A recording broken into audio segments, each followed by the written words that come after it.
Ang asawa ko na si Jake at ako ay bumili ng aming bahay 5 taon na ang nakalipas gamit ang pamana ng aking lolo. Masama ang credit ni Jake sa bangko dahil sa mga utang niya noong kolehiyo siya. Kaya sa pangalan ko lamang nakapangalan ang titulo ng bahay. Isang maliit na 4-bedroom house iyon, pero perpekto na para sa pagsisimula ng pamilya. Isang bagay na matagal na naming pinaplano simula nang ikasal kami. Si Helen, ang ina ni Jake, ay bangungot na mula pa sa unang araw. Palagi niyang sinasabi kay Jake na downgrade ang pinakasalan niya at ako ang tinutukoy niya. Dahil nurse lang daw ako at mas gusto niyang pakasalan ni Jake ang ex-girlfriend nito na isang abogada. Lalo niyang kinamuhian ang katotohanang ako ang may-ari ng bahay at hindi ang anak niya. Paulit-ulit niyang sinasabi sa ibang tao na si Jake raw ay nakikitira lang sa bahay ng asawa niya, parang alagain na lalaki. Nang mabuntis ako, bigla siyang naging sobrang interesado sa aming bahay.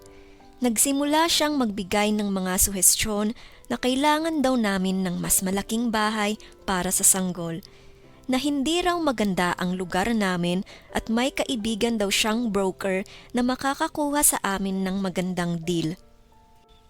Paulit-ulit kong sinasabi sa kanya na mas masaya na kami kung nasaan kami. Nakapintura na ang nursery, bayad na ang bahay at ayaw naming magkaroon ng mortgage habang may paparating na baby. Lalong nagalit si Bienan dahil palagi siyang nare-remind na nabili ko ang bahay ng buo, isang bagay na hindi nagawa ni Jake. Isang buwan bago ang due date ko, nagsimulang pumunta si Bienan sa trabaho ni Jake kasama ang mga kakaibang taong sinasabi niyang mga kaibigan daw na gustong makita ang bahay. Kakaiba iyon para sa akin, pero dahil buntis ako at laging pagod, hindi na ako nagreklamo. Iniikot niya ang mga tao sa bawat kwarto, itinuturo ang mga gusto niyang baguhin at nagsasalita na parang alam na alam niya ang lahat tungkol sa bahay, na para bang siya ang may-ari ng bahay. Pagkatapos, humingi siya ng susi ng bahay para raw maihatid niya ang mga gamit ng baby habang kami ay nasa trabaho. Akala ni Jake, mabuti lang ang intensyon ng nanay niya. Kaya ibinigay ko ang ekstrang susi. Malaking pagkakamali iyon. 4 na linggo bago ang due date ko, pinilit ni Bienan si Jake na isama ang pangalan niya sa titulo ng bahay bago ako manganak. Sabi niya para raw maprotektahan ang bata kung may mangyari sa akin habang nanganganak. May dala pa siyang mga dokumento para sa transfer ng titulo na siya mismo ang nagprint. Nagulat si Jake dahil akala niya matagal nang nasa titulo ang pangalan niya. Ipinaalala ko sa kanya ang kalagayan ng credit score niya noong binili namin ang bahay. Nagkunwari si Bienan na nagulat at sinabing matagal na raw iyon at hindi na mahalaga ngayon. Paulit-ulit niyang ipinilit hanggang sa sinabi kong pag-uusapan namin iyon kapag ipinanganak na ang bata. Biglang nagsimula ang labor ko. Pumutok ang panubigan ko ng 2:00 ng madaling araw at dali-dali akong dinala ni Jake sa ospital. 40 oras akong naglabor. Hawak ni Bienan ang cellphone ni Jake noon dahil sobrang abala si Jake sa pag-aalaga sa akin. Palagi siyang lumalabas ng kwarto, kunwari tinatawagan ang mga kamag-anak, pero sa totoo lang, may inaasikaso siyang ibang bagay gamit ang cellphone ni Jake. Malusog na ipinanganak ang aming anak na babae, pero nagkaroon ako ng matinding pagdurugo at kinailangan ng emergency surgery. Habang ako ay tulog, sinabi ni Bienan kay Jake na kailangan daw niyang umuwi para kunin ang insurance cards ko sa desk dahil hinihingi raw ng ospital. Kasinungalingan iyon. Kumpleto na ang lahat ng dokumento ng ospital. Habang wala si Jake, Nananatili si Bianan sa loob ng kwarto ko. Hinalukay niya ang bag ko, nahanap ang ID ko at social security card, at kinuhaan ng litrato ang lahat. May access din siya sa cellphone ni Jake.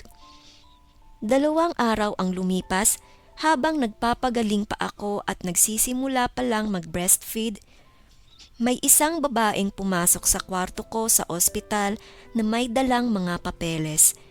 Sinabi niyang mula siya sa title company at kailangan ko raw pirmahan ang ilang pag-aayos sa titulo ng bahay para maisama ang pangalan ni Jake. Ako ay lasing sa gamot, sobrang pagod at kakatapos lang magpasuso, at nandoon si Bianan, paulit-ulit na sinasabi ang mga napag-usapan namin noon. Sabi niya, nagkamali raw ang abogado at nailagay ang petsa ng transfer bilang ngayong araw, imbes na 5 taon na ang nakalipas noong binili namin ang bahay. Dahil sobrang hilo at wala sa wisyo, pumirma ako kung saan niya itinuro, pero ang hindi ko alam, hindi pala nito idinagdag si Jake sa titulo. Buong-buo nitong inilipat ang bahay sa pangalan ni Jake lamang. Noong araw bago iyon, nauna nang pinapirmahan ni Bianan si Jake ng mga dokumento habang umuwi siya sa bahay. Ipinaliwanag ni Bianan na iyon daw ay power of attorney papers para sa mga medical decision ko. Hindi alam ni Jake na iyon pala ay mga papeles ng bintahan ng bahay. 7 araw matapos akong manganak, umuwi kami sa bahay. Pero nag-iba na ang mga kandado at may sold sign na nakatayo sa harap ng bakuran. Binenta ni Bianan ang bahay namin. Nakatayo si Bianan sa driveway kasama ang isang lalaking ipinakilala niya bilang bagong may-ari ng bahay. Sinabi niyang ibinenta raw ni Jake ang bahay dahil gusto raw namin ng mas malaking tirahan para sa baby. Pinlano niya lahat. Ginamit niya ang mga litrato ng personal kong dokumento para pikihin ang mga paunang kasunduan. Pinapirma si Jake nang hindi niya alam ang totoo at ibinenta ang bahay ko sa kaibigan niya sa kalahati ng tunay na halaga ng bahay. Ang pangalan ng buyer ay si Lucas. Nakatayo siya roon, nakangiti, kasama ang mga construction workers na handa nang magsimula ng renovation. Lubos na naguguluhan si Jake at paulit-ulit niyang sinasabing wala siyang ipinangakong ibenta ang bahay. Pero sabi ni Bianan, may mga pirma raw siya at bilang ina niya, siya raw ang nag-asikaso ng lahat. May kapal pa ng mukha si Bianan na sabihin na dapat daw akong magpasalamat sa kanya dahil siya raw ang nag-ayos ng lahat habang ako ay nag-iinarte lang sa ospital.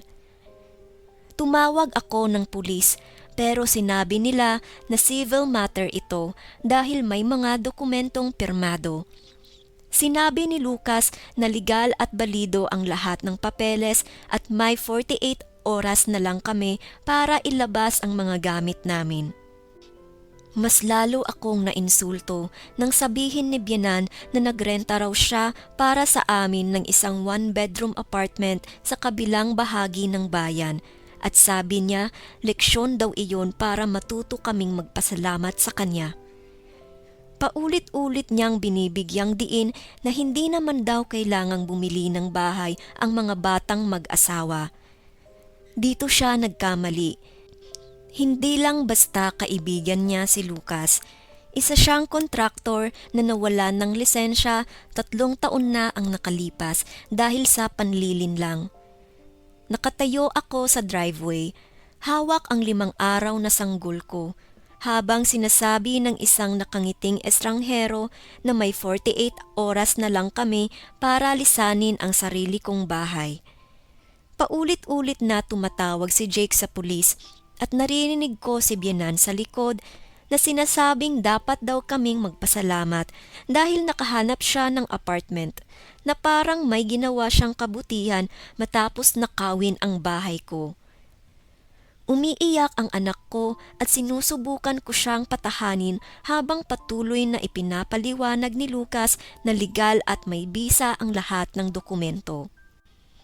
Para sa kanya, negosyo lang ito, na parang wala siyang alam sa ginawa niyang pagbili ng bahay sa kalahati ng halaga mula sa isang babaeng walang karapatang ibenta iyon.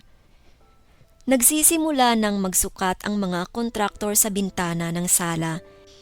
Tinititigan nila ako na para akong problema, na para bang isa akong baliw na babaeng ayaw umalis. Sa wakas, may nakausap si Jake sa police dispatcher na nagsabing may pupunta sa loob ng 1 oras. Lumapit si Bianan at tinangkang hawakan ang baby ko. Umatras talaga ako palayo sa kanya. Mukha siyang nasaktan pero wala na akong pakialam. Inagaw niya ang bahay ko, tapos parang ako pa ang masama. Binigyan ni Lucas si Jake ng printed schedule kung kailan namin dapat ilabas ang gamit at kung ano raw ang mangyayari kapag hindi kami sumunod. Nangihina ang mga binti ko kaya umupo ako sa hagdanan ng bahay dahil 6 na araw pa lang akong galing sa operasyon at hindi ako dapat matagal na nakatayo. Umiiyak pa rin ang baby ko at kailangan ko siyang pakainin. Pero hindi ko iyon gagawin sa harap ng mga taong ito. Umupo si Jake sa tabi ko, inakbayan ako, at ramdam kong nanginginig siya. Paulit-ulit siyang humihingi ng tawad. Sinasabing wala siyang alam sa ginagawa ng nanay niya, at akala niya ay medical documents lang ang pinirmahan niya. Naniniwala ako kay Jake. Hindi siya magaling magbasa ng legal papers at alam iyon ni Bianan. Buong buhay niya, siya ang gumagawa ng mga desisyon para kay Jake at sinasabihan siya kung ano ang pipirmahan. May isang kontraktor na lumapit at nagtanong kung kailangan ba namin ng tulong sa pagbubuhat ng mga kahon papunta sa truck. Sinabihan siya ni Jake na layuan kami. Umatras ang lalaki, pero halatang hinihintay lang nila kaming umalis para sirain ang bahay ko. Dumating ang mga pulis at 30 minutes nilang sinuri ang lahat ng dokumentong dala ni Lucas. Sa huli, sinabi ng opisyal na mukhang legal ang lahat kahit wala kaming intensyong ibenta ang bahay. Tinitignan niya ang mga pirma, petsa at titulo at umiling na parang nakakita na siya ng ganitong kaso dati. Pero wala raw siyang magagawa.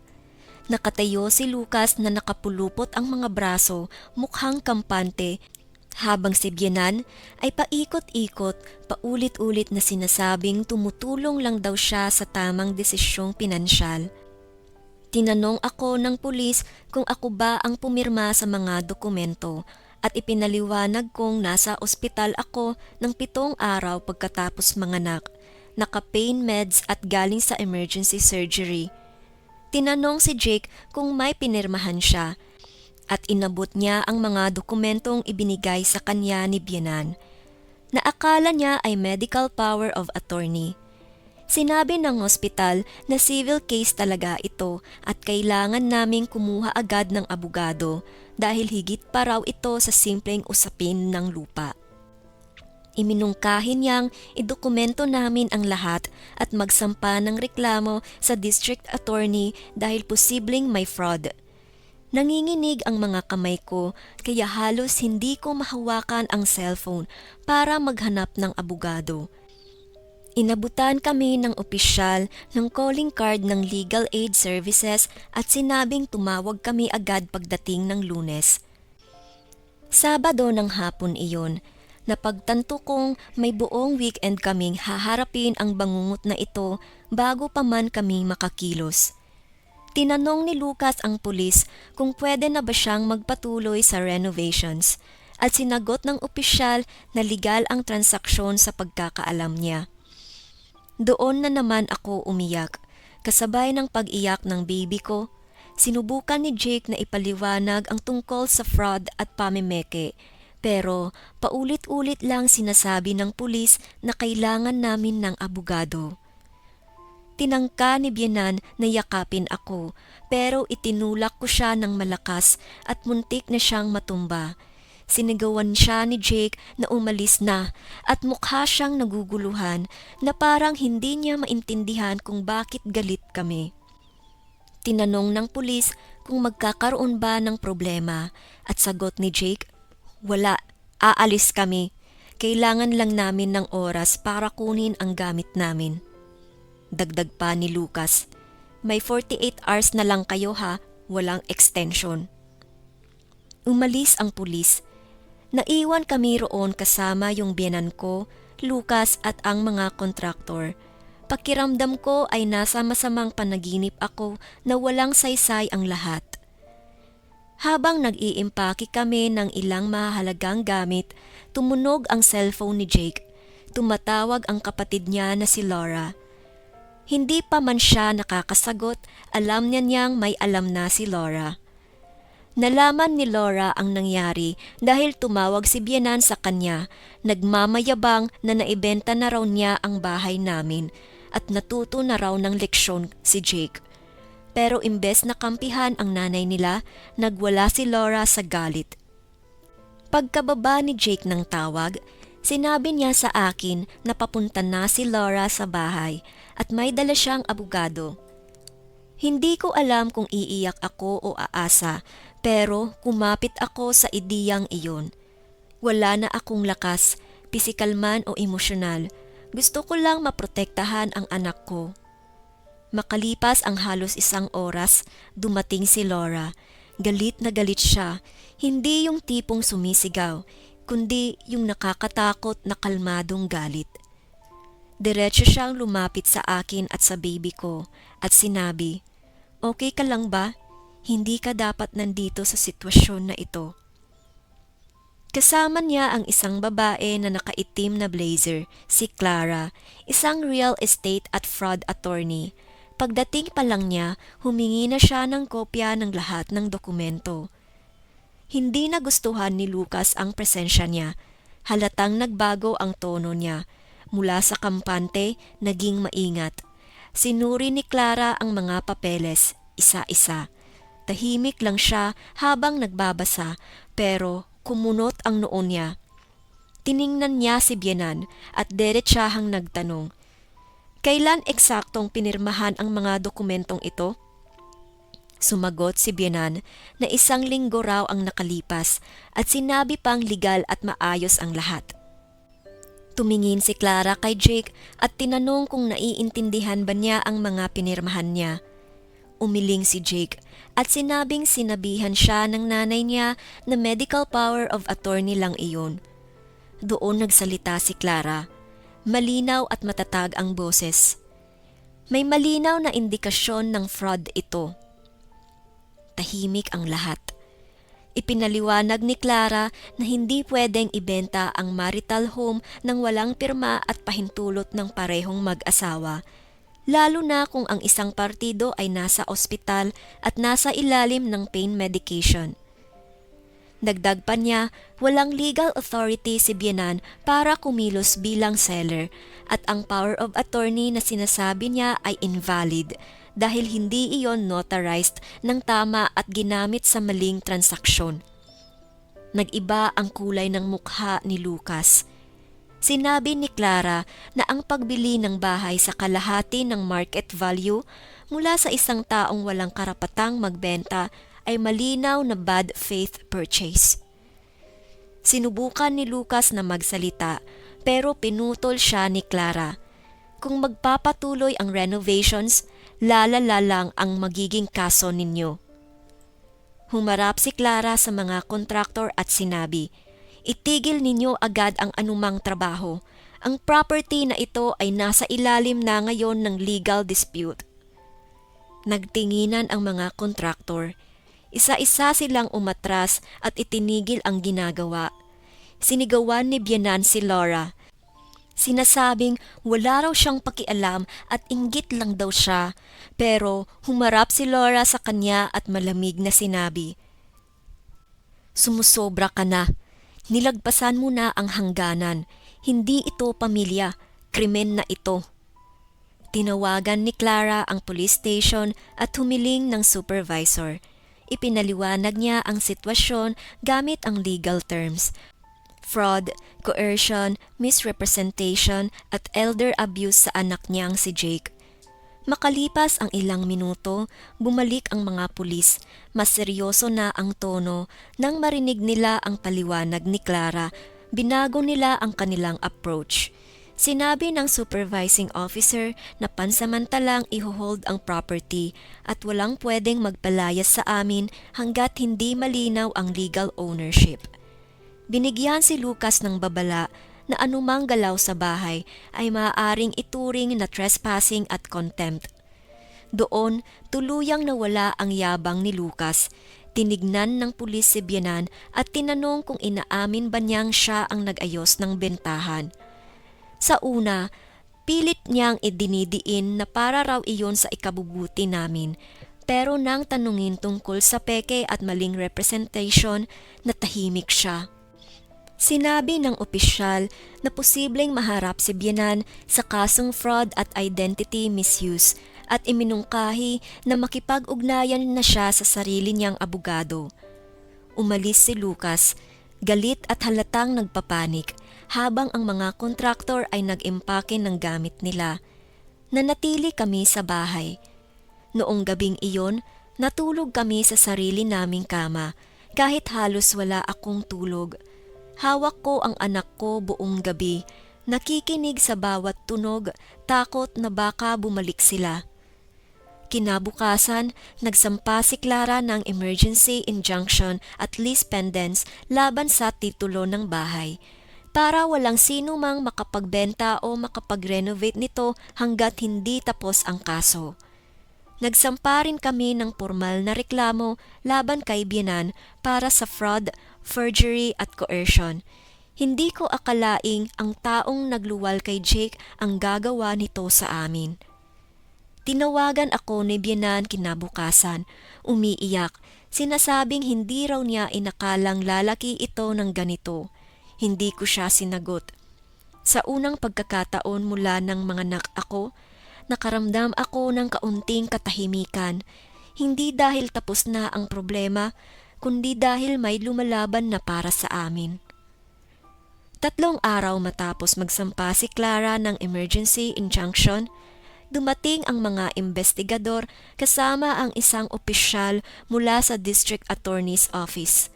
Dala nila ang warrant para kay Bianan. Hindi pa rin ako makapaniwala nang makita kong isinusuot kay Bianan ang posas sa mismong driveway ng bahay namin. Tahimik siya, walang drama, pero puting-puti ang mukha niya. Inakusahan siya ng fraud, forgery at identity theft, pati na rin ng financial abuse laban sa sariling anak niya na si Jake. Nang basahin ng opisyal ang mga karapatan niya, hindi siya umimik. Nakatayo lang si Jake, naninigas. Hindi niya akalaing aabot sa ganito ang gagawin ng nanay niya. Walang luha, pero ramdam ko ang pagkabiyak ng loob niya. Kinuha rin ng mga investigador ang laptop at cellphone ni Helen, pati na ang mga kopya ng peking dokumento na ginamit sa bentahan ng bahay. Doon, lumabas na matagal na pala niyang pinaplano ito. May mga email, draft ng kontrata at palitan ng mensahe kay Lucas. Lumabas din na may porsyentong napunta kay Bianan mula sa bentahan na direkta niyang tinanggap sa personal account niya. Iyon ang tuluyang nagpatibay sa kaso ng panlilinlang. Si Lucas ay formal ding sinampahan ng kaso bilang kasabwat dahil may dati na siyang record ng panlilinlang bilang kontraktor. Mas mabigat ang parusang kahaharapin niya. Sa loob lamang ng 2 linggo, ibinasura ng korte ang bentahan ng bahay. Ipinahayag na null and void ang lahat ng dokumento dahil sa fraud at misrepresentation. Naibalik sa amin ang titulo ng bahay, buo at malinaw, na para bang walang nangyaring bentahan. Noong araw na iyon, napaupo ako sa sala at umiyak. Hindi dahil sa sakit, kundi dahil sa gaan na biglang dumating. Para akong muling nakahinga. Si Jake ay nag-file ng restraining order laban sa sarili niyang ina.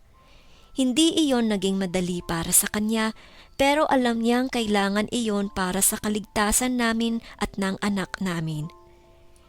Hindi na pinayagang lumapit si Bianan sa amin, sa bahay o sa baby namin. Lahat ng komunikasyon ay dumadaan na lamang sa mga abogado. Sa korte, sinubukan ni Bianan na ipaliwanag na ginagawa raw niya iyon bilang ina, na iniisip lang daw niya ang kinabukasan namin. Pero mabilis iyong binasag ng prosecutor. Walang mabuting intensyon sa pandaraya at pagnanakaw.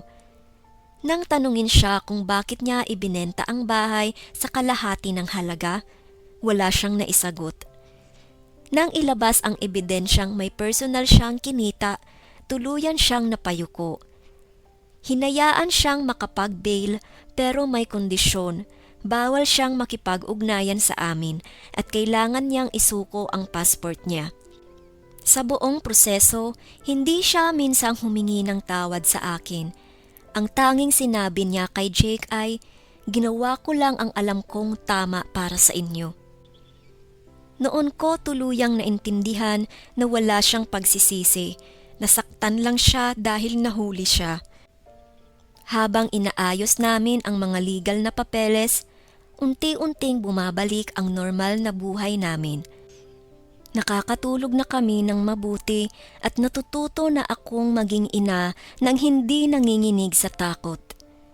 Tinulungan kami ni Laura, siya ang naging tulay ng suporta ni Jake. Sinabi niya sa kapatid niya, "Hindi mo kasalanan ang krimeng ginawa ng nanay natin." Makaraan ang ilang buwan, nahatulan si Bianan. Hindi man siya nakulong ng matagal, nawala ang reputasyon niya, ang tiwala ng mga kamag-anak at ang karapatan niyang makialam sa buhay namin. Pinatawan din siya ng malaking multa at inatasang ibalik ang lahat ng perang tinanggap niya mula sa bentahan.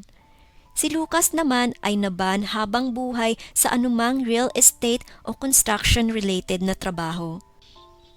Noong tuluyang naisara ang kaso, tiningnan ko ang anak ko, mahimbing ang tulog sa crib, at naisip ko kung gaano siya kalapit na mawala ang lahat bago pa man siya magkaisip.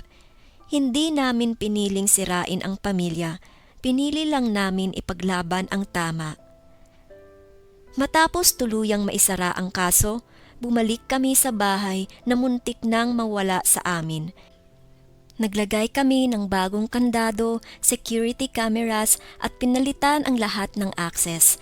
Hindi dahil takot kami, kundi dahil natutunan naming hindi lahat ng kadugo ay ligtas pagkatiwalaan. Putol na ang lahat ng komunikasyon kay Bianan. Walang tawag, walang mensahe, walang balita. Maliban na lang kung may legal na kailangang ipadaan sa abogado. Masakit para kay Jake, pero mas malinaw na sa kanya ngayon na ang pagiging magulang ay hindi lisensya para manakit o mang-abuso sa mga anak. Nagdesisyon kaming mag-therapy bilang mag-asawa, hindi dahil sira kami, kundi dahil may trauma kaming kailangang harapin. Natutunan naming mag-usap ng mas malinaw, magtakda ng hangganan at maging alisto at basahin ng mabuti bago pumirma o magtiwala. Unti-unting bumalik ang kumpiyansa ko bilang ina. Hindi na ako nagigising sa bawat tunog. Hindi na ako kinakabahan tuwing may humihinto sa tapat ng bahay namin. Unti-unti naging tahanan ulit ang bahay. Lumaki ang anak namin na napapaligiran ng katahimikan, hindi ng sigawan at manipulasyon. Hindi niya kailangang makita ang kaguluhan para matutong mabuhay ng tama. Minsan, may mga kamag-anak na nagsasabi kay Jake na nanay mo pa rin siya at dapat daw magpatawad. Pero malinaw na ang sagot namin. Ang kapatawaran ay hindi nangangahulugang pagbubukas muli ng pintuan. Hindi kami nagtanim ng galit. Naglatag lang kami ng hangganan. Si Laura ang nananatiling bahagi ng buhay namin. Siya ang naging patunay na hindi lahat ng pamilyang pinanggalingan ay kailangang iwanan. Ang mali lang ang dapat iniiwan. Natuto akong huwag i-question ang sarili ko kapag may mali akong nararamdaman. Kung may gut feeling ka na hindi tama ang isang bagay, pakinggan mo iyon. Kung may natutunan ako sa lahat ng ito iyon. Ang pagiging mabait ay hindi kahinaan. Ang pagtahimik sa pang-aabuso ang tunay na panganib. Hindi namin ginusto ang laban na ito. Pero kung may magtatangkang agawin ang seguridad ng anak ko, lalaban ako ng buong buo kahit pa kadugo nila iyon. Ang bahay na muntik ng manakaw ay naging simbolo ng pinili naming buhay. Isang buhay na may hangganan, respeto at katahimikan. At sa unang pagkakataon mula nang maging ina ako, alam kong ligtas na kami. Wakas. Maraming salamat sa pakikinig. Kung hindi pa kayo nakasubscribe, mangyaring mag-subscribe na at pindutin ang notification bell para manatiling updated sa mas marami pang nakakagulat na totoong kwento sa buhay.